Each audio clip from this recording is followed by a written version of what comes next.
March 7, 1940, the small German town of Remagen lay smouldering on the western bank of the Rhine. The air reeked of cordite and diesel, and the sky flickered with the dull orange of distant explosions.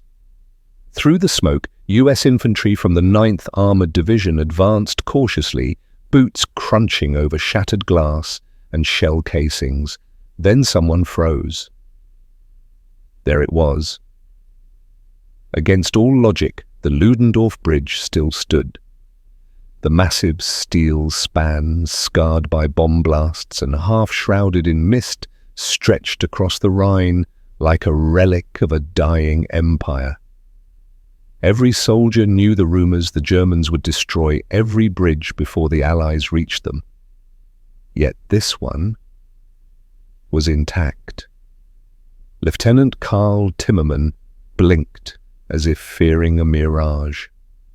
Behind him, tanks rumbled closer and radio chatter filled the air. Commanders argued, engineers calculated, and someone whispered, "If we can take that bridge, we can end this war faster." But they all knew the risk. The bridge was wired with explosives, and German snipers still held the far bank. It was a race against time between courage and catastrophe, and before the day was done, American engineers would make history beneath that roaring steel giant. As the morning haze lifted from the Rhine, Lieutenant Karl Timmerman's men crouched behind the last ridge before the river. They could see the dark silhouettes of German troops retreating across the Ludendorff Bridge, engineers frantically connecting demolition wires and trucks loaded with explosives. If they blew it, the Allied advance would be halted for weeks, maybe months. Timmerman pressed his field radio to his mouth. "We can't wait for orders," he said. "We go now." The command crackled through the ranks of the 27th Armored Infantry Battalion. Seconds later, the first American tanks of Task Force Engelmann rolled down the road, machine guns spitting fire. Mortar shells burst overhead as infantrymen sprinted toward the bridge's western tower. Bullets chipped at the stone, and one soldier shouted, "The bastards are trying to blow it." Inside the eastern tower, German Lieutenant Karl-Heinz Peters hesitated. He had orders to detonate the bridge, but the fuses had been damaged by Allied shellfire. His men tried to repair them under fire hands trembling. The charges went off too early, just a muted thud, a flash of smoke. The bridge shook, but it held. On the American side, that failure was everything. "Move," yelled Sergeant Joe DeLizio, leading a squad across the open span. The bridge trembled under tank treads and the thunder of boots. Every 20 yards, another explosion grenade's machine gun bursts the ping of rifle rounds on steel beams. The smell of burnt cordite mixed with the sharp tang of the Rhine. Private First Class Alex Drabick was the first to make it across, weaving through smoke bullets slicing past his helmet. He dove behind the eastern tower and fired back at the fleeing Germans. "Come on," he screamed over the roar. "It's still standing." Within minutes, more Americans poured across. The Germans, realizing the bridge hadn't collapsed, opened up with mortars and artillery from the hills. Columns of dirt and flame erupted on both banks. Yet somehow, through that chaos, engineers from the 9th Armored Division began their impossible task, securing a bridge meant to be destroyed. Captain George W. Gross, an Army engineer, crawled along the beams with a pair of wire cutters. "If one of these lines goes, we're all gone," he muttered. Dozens of demolition cables snaked along the trusses, some connected to live charges, others dummies. Every few minutes, a sniper bullet rang out, echoing against the steel frame. By early afternoon, the Ludendorff Bridge belonged to the Americans, bruised, bloodied, and half collapsed, but theirs. When Timmerman radioed headquarters, disbelief filled the airwaves. "Say again," came the voice of Major General John W. Leonard. "You've captured what the bridge at Remagen." Timmerman replied, voice steady, despite the shelling in the background. Intact. That one word, intact, changed everything. Within an hour, General Eisenhower's staff diverted entire divisions to Remagen. The order was clear: hold the bridgehead at all costs. Engineers from the 291st and 51st Combat Battalions arrived by dusk, their trucks loaded with timber steel and dynamite. The Luftwaffe began strafing runs almost immediately. "Every minute we keep this bridge standing," one engineer wrote in his journal, "is another step into Germany's heart." They worked through the night, patching bullet holes, cutting away twisted beams, dragging dead men aside to lay fresh timbers. The sound of hammers echoed through the darkness, blending with the distant wail of air raid sirens. And as dawn approached, the first American convoys began crossing the Rhine, one truck, one tank, one weary soldier at a time. The impossible had happened. For the first time in the war, the Allies had a bridgehead east of the Rhine, but the Germans weren't finished yet. High command was furious, Hitler enraged. And the order came down from Berlin with chilling clarity: destroy the Remagen Bridge at all costs. By dawn on March the 8th, 1945, the Ludendorff Bridge had become the most valuable and most vulnerable structure in Europe. Smoke from artillery still drifted across the Rhine as engineers fortified the bridge's skeletal frame with fresh beams and steel cables. Below, the river churned black and furious, carrying debris, broken planks, and the bodies of men who hadn't made it. On the eastern bank, the German 11th Panzer Division regrouped among the ruins of Erpel. General Gustav Heun barked orders through the static of his field radio. "We must destroy the bridge." Now, before they pour across, his men were exhausted. Barely 200 tanks left, their fuel reserves nearly gone, but the order from Berlin was absolute. In his bunker near the Ruhr, Adolf Hitler slammed his fist onto the table. Reports of the American bridgehead were spreading like wildfire. The Rhine had been Germany's last natural barrier, the ancient shield of the fatherland. Now a single intact bridge had turned it into a gateway. Furious Hitler dismissed his generals as cowards and demanded vengeance. "If our army cannot destroy it," he screamed, "then the Luftwaffe will burn it from the sky." Within hours, the German Air Force began its desperate assault. At noon, the first formation of Arado 234 jet bombers, sleek silver and faster than anything the Americans had seen, roared toward Remagen.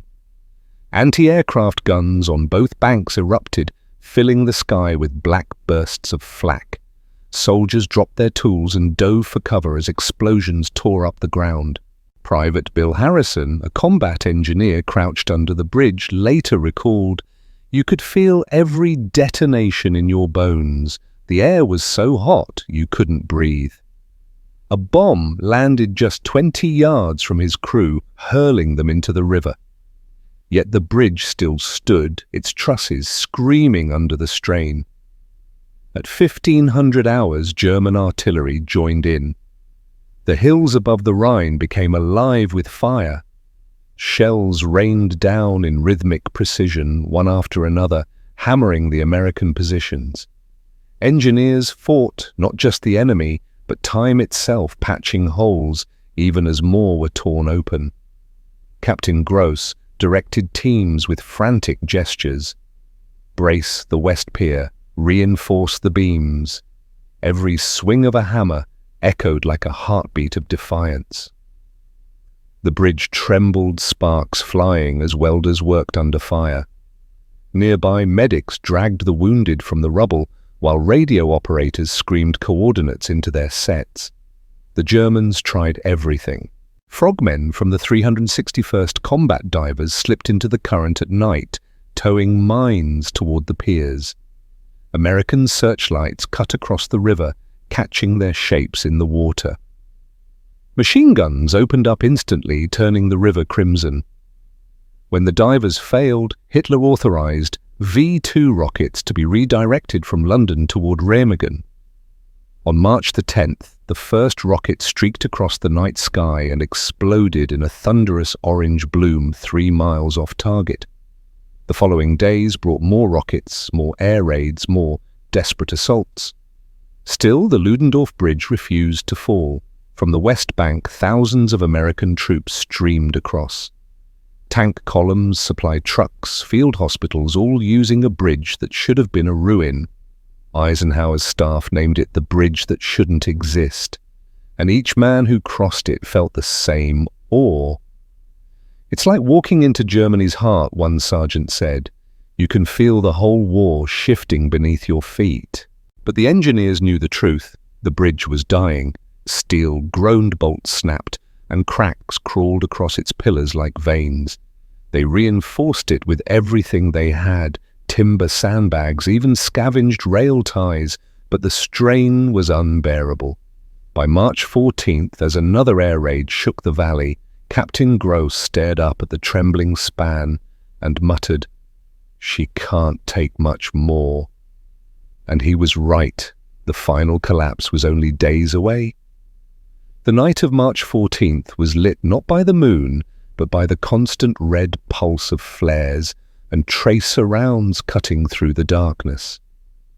Every few minutes a dull explosion rippled along the riverbanks, rattling the shanty command posts erected by the U.S. Army Corps of Engineers. They were racing against time, against physics, and against an enemy that refused to stop shooting. Lieutenant Colonel Clayton Rust, commander of the 51st Engineer Combat Battalion, stood under the western approach of the Ludendorff Bridge, his face blackened with soot. 10 hours, he told his men. That's all we've got to stabilize this thing before she takes herself down. The bridge trembled under the weight of every crossing vehicle. American trucks rolled forward non-stop. Jeeps, half-tracks, and Sherman tanks, their treads echoing through the steel frame like a death knell. Above them, engineers clung to beams with ropes welding plates over ruptured joints. Sparks cascaded into the black water below, glowing briefly before vanishing into the current. Nearby, Captain George Gross was everywhere at once, shouting orders, crawling under girders, and marking fracture points with chalk. He knew the structure was on borrowed time. You could hear her groan like a wounded animal, he later recalled. Every vibration felt like the start of the end. At 2300 hours, enemy artillery zeroed in again. The first shell landed 100 yards short, the next directly on the bridge's eastern approach. A blast of heat and dust hurled men off their feet. "We lost 3 there," one corporal whispered. "Didn't even hear the second shell." But the survivors didn't stop. They worked by flashlight, replacing twisted steel with lumber, scavenged from nearby wrecks, wrapping beams with cable, bracing everything they could with raw ingenuity. The work was chaos, loud, relentless, terrifying. The engineers had no cover. Their silhouettes were perfect targets, yet they stayed. Sergeant Jack Knight climbed onto a side girder to cut loose a warped plate. A sniper's bullet pinged off the beam inches from his hand. He didn't flinch. "You can shoot at me after I'm done," he shouted into the night. By dawn, the bridge looked like something from a nightmare, reinforced with scaffolding, patched with sheet metal, draped in hanging cables that swayed like vines. But somehow, it still stood. When the eastern sky began to pale, Timmerman's infantry was already across, holding a narrow perimeter in Germany proper. Behind them, the engineers collapsed in the mud, too exhausted to celebrate. "We didn't sleep," one said later. "We just listened, waiting to hear if it was still standing." At 0800 hours, General Leonard himself arrived at the site. His jeep pulled up beside the battered structure, its steel ribs bent and smoking. "You boys just gave us the Rhine," he told Rust, shaking his hand. "Hold it until it breaks, then build another," and that's exactly what they did. Even as the original bridge screamed under the weight of traffic, the engineers began constructing 2 new pontoon bridges downstream. Trucks rolled in with prefabricated sections, and men waded waist-deep into the Rhine, hammering anchoring posts while artillery exploded upriver. In just 10 hours, the US Army Corps of Engineers accomplished what even German strategists thought impossible. They built, repaired, and reinforced under bombardment, keeping a lifeline open for thousands of soldiers to surge into the German heartland. As daylight burned away the smoke, the scale of their work became clear. By the end of March 15th, over 25,000 men, 2,500 vehicles and several armoured divisions had crossed into Germany through Remagen. To the soldiers who crossed it felt like stepping into destiny. To the engineers who built it, it was simply survival through grit. But as the Germans prepared one final striker blow that would send the bridge into history, no one could know that their creation had only hours left to live. March 17th, 1945. The morning broke cold and grey, the air filled with the low drone of engines and the distant percussion of artillery. The Ludendorff Bridge stood like a wounded beast, patched, braced, but trembling under its own weight. The engineers knew it couldn't last. Still, the convoys kept coming. At 10:00 a.m., traffic across the bridge had reached its peak. Jeeps, M4 Shermans, fuel trucks, and endless streams of infantry pounded the steel deck in a ceaseless rhythm. Beneath them, the river surged high, with spring melt battering the bridge's foundations. Captain Gross stood near the western tower, squinting at the trembling girders. "She's bowing more. Every hour," he muttered.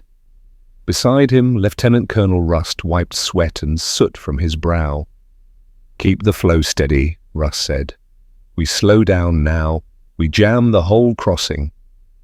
At 10:30, a deep, metallic groan rolled through the span, so loud it silenced even the artillery for a moment. Soldiers froze mid-step. The sound was followed by a violent shudder. Bolts screamed loose. One of the main support trusses on the south side buckled outward with a deafening crack. Rust grabbed his radio. "Clear the bridge! Clear it now!" But it was too late. At 10:56 a.m., with a sound like a thunderclap, the Ludendorff Bridge gave way. The center span folded inward, collapsing into the Rhine in a maelstrom of smoke, steel, and human screams. Tanks plunged nose first into the river. Men leapt into the icy water as the structure tore itself apart. Everything was motion metal, twisting cables, snapping like whips, one survivor recalled. The air filled with sparks and dust, and then nothing but the roar of the river. Within seconds, a structure that had survived bombs, rockets, and artillery was gone, claimed not by the enemy but by its own exhaustion.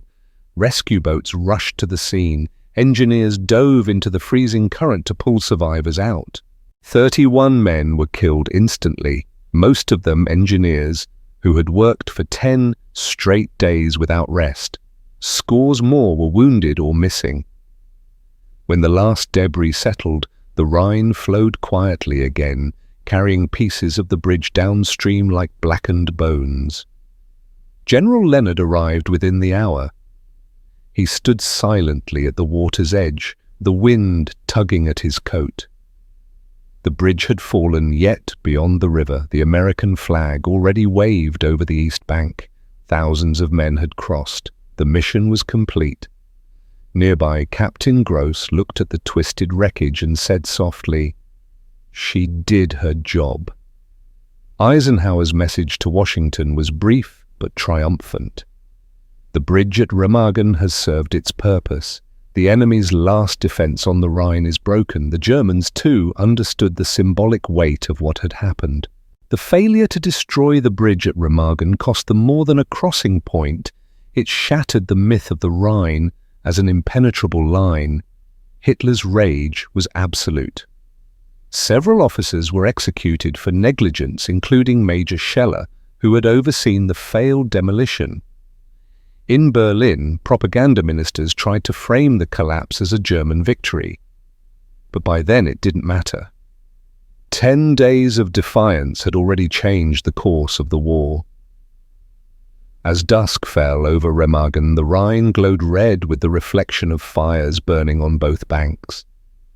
American engineers, their faces hollow and blackened, sat along the shore in silence. Some prayed, others simply watched the current pull away the last fragments of the bridge they had built, fought for, and lost. One of them, Private Harrison, took a final photo, a bent span of steel rising out of the water like a tombstone. On the back, he scribbled 3 words: "She stood proud." The bridge was gone, but its legacy had just begun. When the last echoes of the collapse faded over the Rhine, the engineers at Remagen did not mourn long. They had work to finish and a war still raging east of the river. Within 48 hours of the Ludendorff Bridge's fall, 2 floating pontoon bridges and a heavy Bailey Bridge were in full operation. The Rhine crossing continued without pause, as if the river itself had surrendered. For the men of the 9th Armoured Division, the capture and use of that bridge became legend almost overnight. Soldiers spoke of it in foxholes and field hospitals like a miracle. If the Rhine was the wall one GI wrote home, then Remagen was the door we kicked open. Eisenhower himself called the event one of those rare moments when courage, timing, and luck align to change the course of a war. And he wasn't exaggerating. The crossing at Remagen forced the German army into full retreat along the Western Front. In a matter of days, Allied forces poured through the breach, 10 divisions crossing where none were expected to.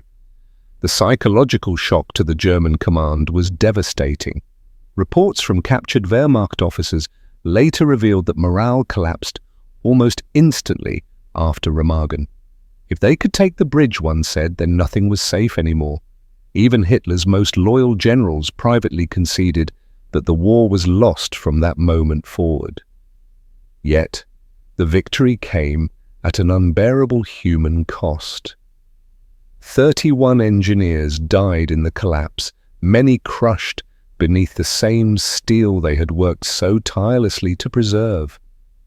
Others succumbed to exhaustion or wounds from the endless air raids. Their sacrifice went largely unsung, overshadowed by the thunder of the advancing armies they made possible.